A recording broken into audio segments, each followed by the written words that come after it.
আজ হলো পৌষ পার্বণ, পৌষ সংক্রান্তি।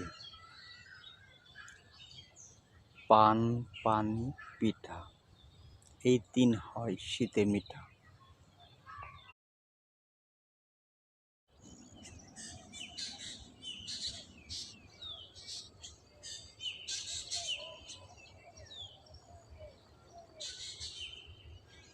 এটা এখন আমাদের সরিষা ক্ষেতের পরিস্থিতি।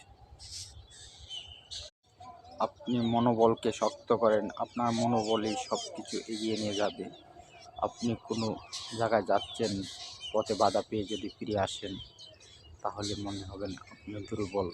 আর এই দুর্বল থেকে মনোবলকে শক্ত করতে হবে, তাহলে আপনার জয়ী হতে পারবেন, না হয় পরাজিত থাকতে হবে। স্বামী বিবেকানন্দ বলেছেন, যে তোমার সাথে নোংরামি করবে সে তার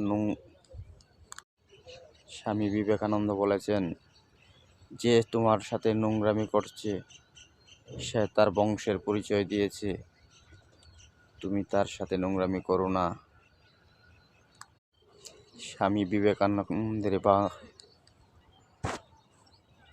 স্বামী বিবেকানন্দ বলেছেন, যে তোমার সাথে নোংরামি করেছে সে তার বংশের পরিচয় দিয়ে গেছে, কিন্তু তুমি তার সাথে নোংরামি করো না।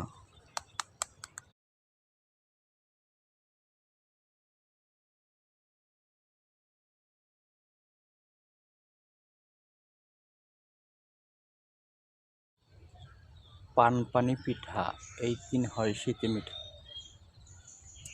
যত শীত আসবে তত পানি, পিঠা আর পান, এই তিনটি জিনিস খেতে খুব সুস্বাদু।